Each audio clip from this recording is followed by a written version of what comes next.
আসসালামাইকুম আমার প্রিয় ভাই ও বোনেরা, আপনাদের জানাই অনেক অনেক ভালোবাসা এবং শুভেচ্ছা। আজকে আমি কিছু কথা বলবো, যদি আপনাদের সময় থাকে একটু শুনবেন। আর আমার এই কথার মাধ্যমে যদি কেউ দুঃখ পেয়ে থাকেন, ক্ষমার চোখে দেখবেন।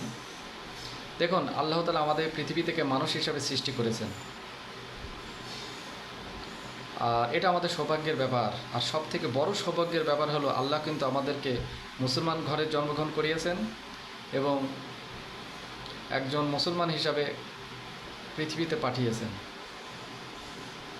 কিন্তু আল্লাহ তাআলা যে আমাদেরকে মুসলমান ঘরে জন্মগ্রহণ করালো, আমরা কি আসলে মুসলমান হতে পেরেছি, না শুধু নামেই মুসলমান হিসাবে চলছি? একটু চিন্তা করে দেখুন তো। আরে মুসলমানে যদি হতে পারতেন, তাহলে নামাজের টাইমে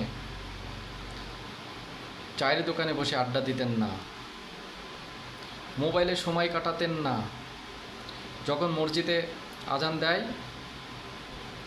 কাজকর্ম ফেলে নামাজ পড়তে যেতেন। তাহলেই মুসলমান হিসাবে আপনাকে ধরা হতো। কিন্তু দেখুন আমাদের এই সমাজে কি অবস্থা। নামাজের টাইমে নামাজ পড়তে যায় না, মোবাইল নিয়ে ব্যস্ত থাকে। যদি বলা যায় চলুন নামাজ পড়ে আসি, বলে এখন যাব না, অন্য দিন থেকে পড়া শুরু করব, বিভিন্ন টালবাহানা দেখায়।